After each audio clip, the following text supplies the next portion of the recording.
Austin Scott Davies. Austin, are you from Winnebago County? Yeah, John, I'm from Winnebago County. I live here in Rockford. Rockford, okay. And people, what that means and why it's important that Winnebago County Republicans censure Congressman Adam Kinzinger.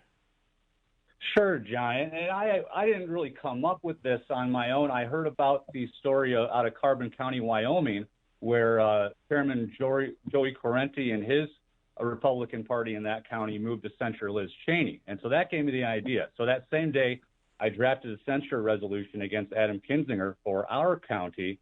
And basically what a censure is, it's a public warning, or it could be private. We provide for that in our bylaws, but it's usually a public warning to that candidate or officer or member of the party, warning them that, they should not be doing whatever it is that they're doing.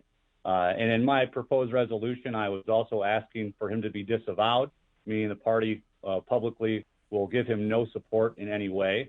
And I think that's important to do. And for Winnebago County to pass this resolution to censure him, a lot of other counties in the state are on board, even if Adam Kinzinger is not within their district. I know LaSalle County, the county chairman there, Larry Smith, he's going to use a resolution similar to the one I drafted for his meeting this Tuesday with his local Republicans to hopefully censure Kinzinger in LaSalle County. Wow. So it's an important step to show that we're not going to support these kinds of Republicans in name only, if you like to call them that, when they do things like with no support based in the law or the facts as far as impeaching Trump. The only article of impeachment was for incitement of insurrection. And, there was no incitement of insurrection, no incitement to overthrow the government by President Trump. And if you read the article of claiming there was insurrection incited by the president, part of the basis is that the president said in his speech at the rally that day that if you don't fight like hell, you're not going to have a country anymore. And that really is their best case, that he said, if you don't fight like hell, you're not going to have a country anymore. But, it's really interesting. You played that clip by Adam Kinzinger.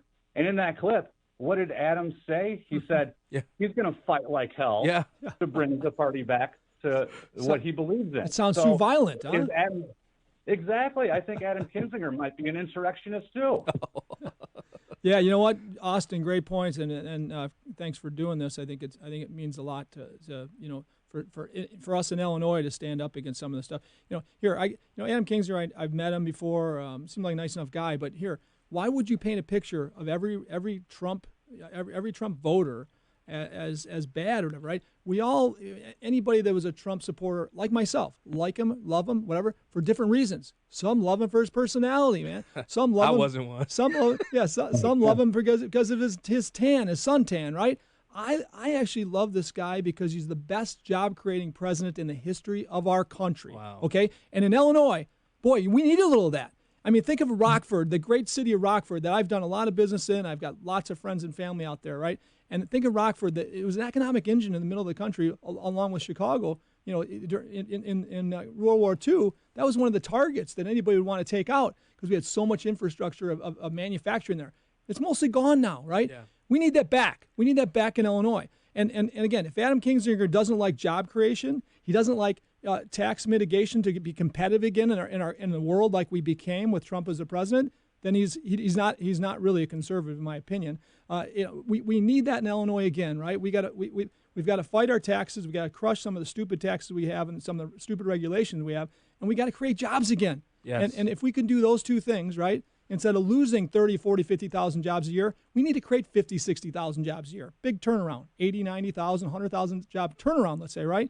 Instead of taxing at the highest taxes in the country right now, property taxes, we need to get that in line to be average of the country. We don't have to be the cheapest. If we're average, think of the property values, how they come back. Hundreds of billions of dollars that we've lost in property values in Illinois, maybe $1 trillion, some experts say, right? Maybe $1 trillion in lost in value. The only way we get that back, we got to compete again in Illinois. And this is what this president did. I don't know him personally. He's not my type of personality, right? Yeah. Trump, Yeah. right? I don't know him well. I don't like the tan. I'm not a suntan guy, right? My hair's a little goofy, but I wouldn't have that hairstyle, right? But bottom line is this: he brought jobs back to our country, made us competitive again, right? He got taxes in line to where we're bringing jobs back. Businesses want to do business in America again. So that's what I gotta love about him. And for Adam Kinzinger to bash these people that like those results, it's crazy. Yeah. Austin? Yeah, I completely agree with you there. And you know, all of Representative Kinzinger's criticisms of the president, you know, don't fall completely flat. But the president's done a lot of good since he came into office. Yes. Not everything is conservative as some may like, including myself. Yep. But he's done a lot of good. You know, in the primary, I didn't vote for him either. I voted for Ted Cruz. I thought he was more conservative. But since the president's got into office, he's done a lot of good and shown that he can and has revived the economy up until the point where COVID happened. And then the Democrats took advantage of that to try and destroy the economy for their own political advantage. Wow. Hey, Attorney Austin Scott Davis, thank you so much for joining Black and Right. Where can people follow up and pay attention to what you guys are doing? So any updates or about this censure?